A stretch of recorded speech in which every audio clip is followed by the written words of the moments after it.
Today I'm going to be reading Freckle Juice Chapter 2.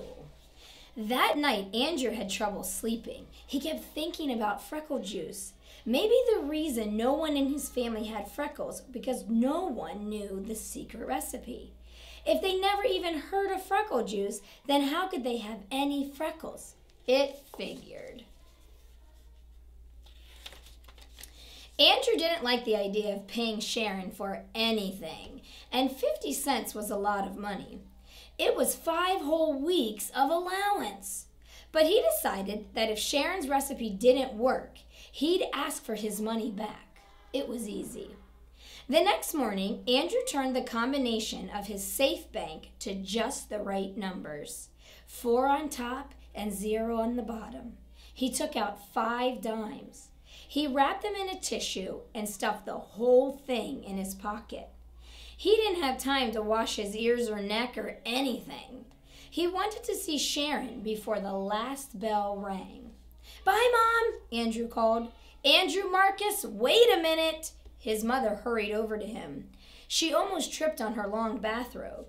The curlers in her hair scratched Andrew's face as she checked his ears and neck. "Please, Mom, can't we skip it? Just this once," Andrew begged. Mrs. Marcus stepped away from Andrew. She pointed a finger at him. "Okay," she said, "I'll let you go this time. But tomorrow I'm looking again. And Andrew, zip up your pants."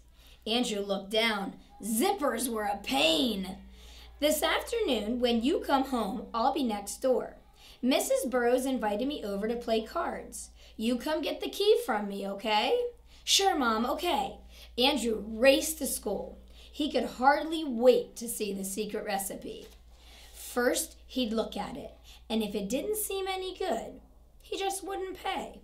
Sharon was already at her desk when Andrew arrived. He went right over to her. "Did you bring it?" he asked. "Bring what?" Sharon opened her eyes real wide. "You know what? The secret recipe for Freckle Juice." "Oh, that! I have it right here." Sharon patted her pocket. "Well, let's see it.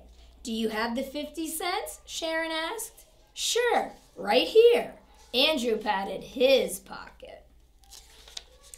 "I'm not going to show it to you until you pay," Sharon said. Andrew shook his head. "Oh, no. First, I want to see it." "Sorry, Andrew. A deal's a deal." Sharon opened a book and pretended to read. "Andrew Marcus," Miss Kelly said, "will you please sit down? The second bell just rang. This morning we'll begin with arithmetic. Nikki, please pass out the yellow paper. When you get your paper, begin working on the problems on the board." Andrew went to his seat. Then he took the tissue with the 5 dimes out of his pocket. He held it near the floor and aimed it toward Sharon. She sat in the next row. Sharon stuck out her foot and stepped on the tissue. Then she slid it over until she could reach it with her hand. She bent down and picked it up. Miss Kelly didn't notice. Sharon counted the 5 dimes. Then she took a piece of folded up white paper out of her pocket and threw it to Andrew. It landed in the middle of the aisle. Andrew leaned way over to pick it up, but he lost his balance and fell off his chair. Everybody laughed except Andrew and Miss Kelly. Miss Kelly sighed. "Oh, Andrew, what are you up to now? Bring me that note, please."